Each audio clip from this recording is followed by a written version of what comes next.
अंदर का क्या हो गया, कैविटी, ठीक है। ऐसे याद रखोगे तो ध्यान रहेगा।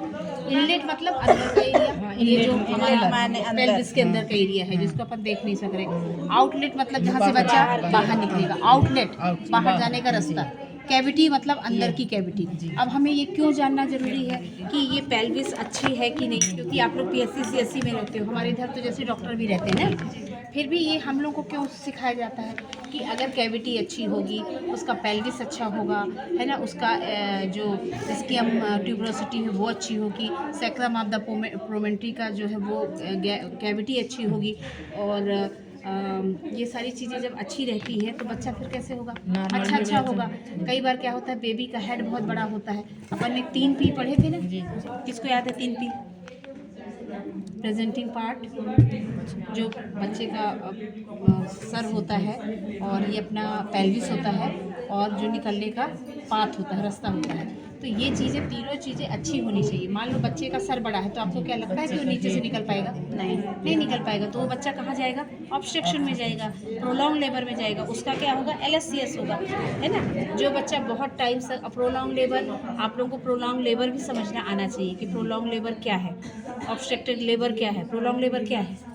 जिस समय से जिसको कितना समय मानेंगे? 12 घंटे ज़्यादा हो जाता है। वेरी गुड, है ना। तो ये चीज़ें हमको पता होनी चाहिए कि अगर हमारा डिलीवरी, मान लो कोई महिला सुबह 8 बजे से आई है और 8 बजे तक हुई होगी, लेकिन उसका 2-3 सेंटीमीटर ही है, जबकि एक्टिव लेबर के बाद उसका प्रोग्रेस क्या होना चाहिए? बढ़ना चाहिए। मान लो वो 8 बजे आई है, 12 बजे तक 3-4 पे आ गई, लेकिन 12 बजे के बाद से उसका इधर भी पूरा 4 सेंटीमीटर ही है। कॉन्ट्रैक्शंस बहुत अच्छे आ रहे हैं, लेकिन डायलेटेशन 4 सेंटीमीटर से ज़्यादा नहीं हो रहा है। मतलब क्या है कि प्रोलॉन्ग लेबर में जा रही है। तो हमको क्या करना है, ऐसे केसेस को आगे रेफर कर दीजिए, टाइमली पहुंच जाएगी।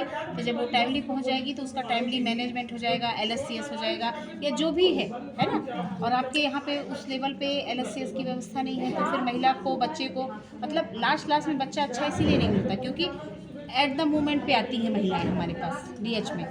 अगर वही समय पे आ जाएंगी तो उनका समय से मैनेजमेंट हो जाएगा, है ना। ठीक है, फिर बताइए, ये ऐसे ध्यान रखो कि हमारी ये कौन सी, ये कौन क्या है, इनोमिनेट बोन है, ठीक है। ये हमारा क्या है, सैक्रम ऑफ द प्रोमेंट्री है।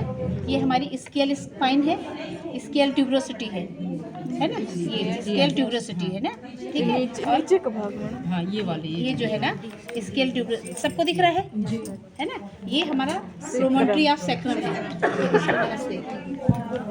तो इसका जो कैविटी है ना, इसका जो जितना गहरा होगा, इसका जितना, ये जो आर्च है, ये जितना गहरा होगा तो बच्चे को निकलने में क्या होगी, आसानी होगी। और मान लो अगर ये गहरा नहीं होगा, इसकी आर्च वैसी नहीं होगी, तो बच्चे को निकलने में क्या होगा, दिक्कत होगा। मान लो ये बच्चे का सर है और ये ऐसा रहेगा तो ये दिक्कत करेगा ना, और इसी में ये गहरादार होगा तो ये आराम से निकल आएगा, है ना। तो ऐसे थोड़ा सा लॉजिक लगा के समझा करो कि ये आर्च क्यों गहरी होनी चाहिए, है ना। फिर इसका, अगर ये दोनों जो स्केल ट्यूबरोसिटी है, अगर ये दोनों ऐसे फिंगर से टच हो रही है तो नहीं होना चाहिए, मतलब ये अच्छा नहीं है, एडिक्वेट मतलब अच्छी वाली पेल्विस नहीं है।